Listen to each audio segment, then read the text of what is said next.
വിഗ്രഹം അഥവാ ഈ രൂപം അല്ലെങ്കിൽ കൈകൾ എന്താവട്ടെ, ബിംബം ഭക്ഷണം കഴിക്കുവോ?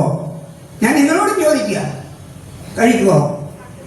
നിവേദ്യങ്ങളെല്ലാം വെച്ച് പൂജിക്കുന്നുണ്ട്, സകല സാധനങ്ങളും. കഴിക്കുവോ? എന്താ പറയാം, കഴിക്കോ കഴിക്കൂലയോ? ആരും മിണ്ടുന്നില്ല. കഴിക്കൂല, പിന്നെ എന്തിനാ വെക്കുന്നത്? ചോദ്യം അസ്ഥാനത്താണോ? ചോദ്യം ശരിയല്ലേ? നമ്മളുടെ മനസ്സിൽ ഈ ചോദ്യം ഇല്ലേ? ഇരിക്കുന്നവരെ പല ആരുടെയും മനസ്സിൽ ഉണ്ടോ ഇല്ലയോ? എല്ലാവർക്കും എനിക്ക് പോലും ഉണ്ട്. ഇതിനെന്ത് ഉത്തരവ് കൊടുക്കുക? അപ്പൊ ഇങ്ങനെയൊക്കെ ചിന്തിക്കുന്ന സമയത്ത് നമ്മളെ കുറച്ച് ശാസ്ത്രീയമായ വീക്ഷണത്തിലൂടെ നമ്മുടെ ഭക്തിയെ വിശകലനം ചെയ്യേണ്ട കാര്യം അതിക്രമിച്ചു. അത് ഇന്നും നടക്കുന്നില്ല. വേണ്ട രീതിയിൽ നമ്മൾ പറഞ്ഞു കൊടുക്കുന്നില്ല. പരമ്പരാഗതമായിട്ട് ആരോ എന്തോ ചെയ്ത് അതിന്നും ചെയ്യുന്നു. സാധാരണ ഒരു ചൊല്ലുണ്ട്, ഇന്നലെ ചെയ്തൊരബദ്ധം ചില മൂടക്ക് ഇന്നത്തെ ആചാരമാകാം, നാളത്തെ ശാസ്ത്രവുമാകാം. ഇതാണ് ചെയ്യുന്നത്. അപ്പോൾ ശക്തി എന്ന് പറഞ്ഞാൽ പ്രപഞ്ചശക്തിയാണ്. ഇത് പറയുമ്പോൾ ഒരു IT മേഖലയിൽ പ്രവർത്തിക്കുന്നവർക്കോ അല്ലെങ്കിൽ ചെറുപ്പക്കാർക്കോ നിഷേധിക്കാൻ പറ്റില്ല. പ്രപഞ്ചം നിൽക്കുന്നത് എങ്ങനെയാണ്? ഈ ബ്രഹ്മാണ്ട കോടികൾ മുഴുവൻ നിൽക്കുന്നത് ശക്തിയുടെ അടിസ്ഥാനത്തിലാണ്. അപ്പൊ നമ്മുടെ ശക്തി പൂജ എന്ന് പറഞ്ഞാൽ മനുഷ്യന് വേണ്ടിയിട്ട് മാത്രമല്ല, പ്രപഞ്ച ശക്തിയെ നിലനിർത്തുവാൻ വേണ്ടിയിട്ട് നമ്മൾ ചെയ്യുന്ന ക്രിയയുടെ പേരാണ് ശക്തി പൂജ. പ്രപഞ്ചത്തിൽ ഈ ഗ്രാവിറ്റേഷണൽ ഫോഴ്സ് ഉള്ളത് കൊണ്ടാണ് കോടാനുകോടി നക്ഷത്രങ്ങളും ഗ്രഹങ്ങളും മറ്റുള്ളതെല്ലാം തന്നെ സ്വസ്ഥാനം വിടാതെ ഇതിലൊക്കെ സഞ്ചരിക്കുകയും നിൽക്കുകയും ഒക്കെ ചെയ്യുന്നത്. ഇതൊക്കെ എല്ലാവർക്കും അറിയുന്ന കാര്യമാണ്. ആ ശക്തിയെ അവനവന്റെ ബുദ്ധിക്ക് നിരക്കുന്ന രൂപത്തിൽ രൂപപ്പെടുത്തിയതാണ് നമ്മുടെ ഭക്തിയും വിഗ്രഹവും ആരാധനകളും ക്ഷേത്രങ്ങളും എല്ലാം തന്നെ. ഒരു ചെറിയ ഉദാഹരണം കൊണ്ട് മനസ്സിലാക്കാം. ജലം, ഭൂമിയിൽ എവിടെയും ജലമുണ്ട്, ഉണ്ടോ ഇല്ലയോ? ഉണ്ട്. പക്ഷെ ഭൂമിയിൽ എല്ലായിടത്തും ജലമുണ്ട് എന്ന് പറഞ്ഞത് കൊണ്ട് നമ്മുടെ നിത്യോപയോഗത്തിന് വേണ്ടുന്ന ജലം കിട്ടണമെങ്കിൽ എന്ത് ചെയ്യണം? ഭൂമിയിൽ ജലമുണ്ട് എന്ന് പറഞ്ഞാൽ ജലം കിട്ടുമോ? കിട്ടില്ല. അതിന് നമ്മുടെ ആവശ്യത്തിനനുസരിച്ചിട്ട് കിണർ കുഴിക്കണം.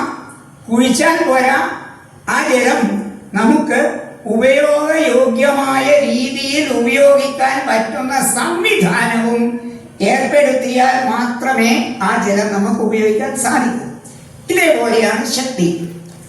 ശക്തിയെ അല്ലെങ്കിൽ അതിന് നമുക്ക് ഈശ്വരനെന്നോ ദൈവമെന്നോ എന്ത് വേണമെങ്കിലും പറഞ്ഞോ, ഒരു വിരോധവുമില്ല. പക്ഷേ വേദത്തിലോട്ട് ഇങ്ങോട്ട് വരുന്ന സമയത്ത് എന്താണ് ശക്തി, നമ്മളെ കുറിച്ച് മറ്റുള്ളവർക്കൊരു ചിന്തയുണ്ട്. ബഹുദൈവ വിശ്വാസികൾ 33 കോടി ദേവന്മാരുണ്ട് എന്നൊക്കെ പറയും. ശരിയാണോ? ശരിയാണോ? അതിൻ്റെ കൂടി എനിക്കും കൂട്ടിക്കോ, വിരോധമൊന്നുമില്ല.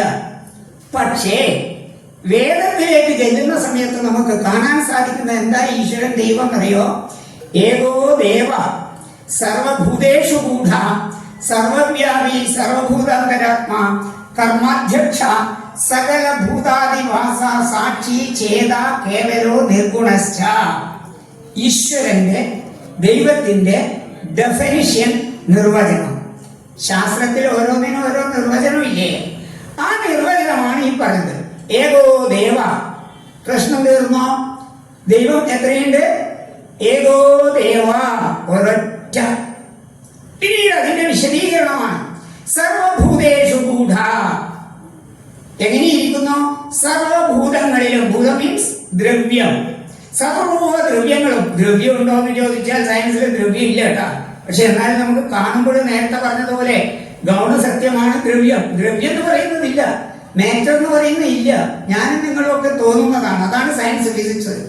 ഞാനും നിങ്ങളും ഈ മരവും ഈ കാണുന്നതൊക്കെ എന്താണ്? പിന്നെ ലൈറ്റ് പാർട്ടിക്കിൾസ് ആണ്. കേവലം പ്രകാശ കിരണങ്ങളുടെ സംഘാതമാണ് മാറ്റർ, ദ്രവ്യം. ദ്രവ്യം എന്ന് പറയുന്നതില്ല. പക്ഷെ ഗൗനിക്കാതിരിക്കാൻ പറ്റുകയില്ല. അപ്പൊ ആ ദ്രവ്യത്തില് ഏകോ ദേവ, സർവഭൂതേഷു ഗൂഢ, എല്ലാ മേഘദ്രവ്യങ്ങളിലും ഗൂഢമായിട്ടിരിക്കുന്നു, ഒളിഞ്ഞിരിക്കുന്നു. സർവവ്യാപി, സർവ സ്ഥലത്തും വ്യാപിച്ചിരിക്കുന്നു. സർവഭൂതാന്തരാത്മാ, എല്ലാത്തിൻ്റെയും അന്തരാത്മാവായിട്ട് ഭൂതങ്ങളുടെ ഉള്ളിൽ കുടികൊള്ളുന്നു.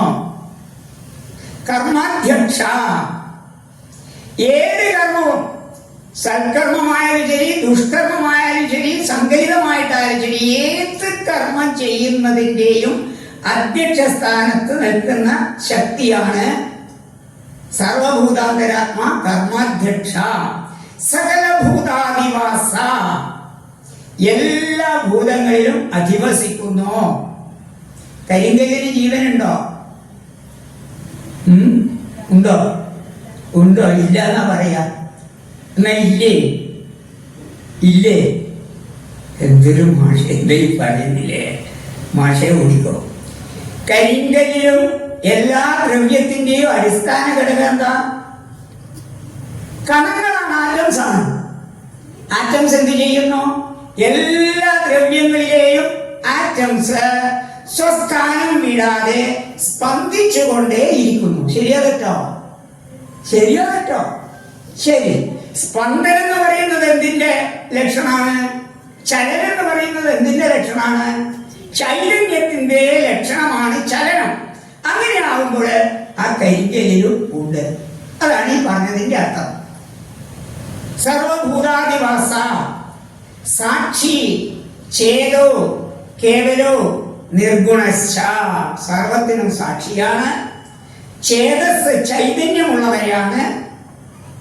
കേവലനാണ്, അതിൽ നിൽക്കാൻ സ്ഥാനമാനങ്ങളൊന്നും വേണ്ട, വിഗ്രഹമൊന്നും വേണ്ട. നിർഗുണശ്ച, ഒരു ഗുണവും ഇല്ലാത്തതാണ്. ഒറ്റ നോട്ടത്തിൽ പ്രത്യക്ഷത്തിൽ നിർഗുണനാണ്.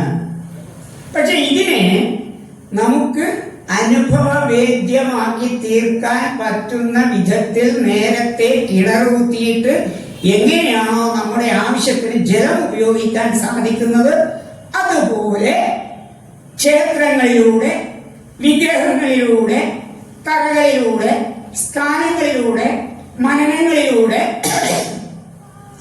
സ്ഥിതി ചെയ്യപ്പെടുന്ന ശക്തിവിശേഷം നമുക്ക് അനുഭവിക്കാൻ വേണ്ടി സാധാരണയിൽ സാധാരണക്കാരായിട്ടുള്ള ജനങ്ങൾക്ക് വേണ്ടിയാണ് ഈ സംവിധാനമൊക്കെ ചെയ്തു വെച്ചിട്ടുള്ളത്.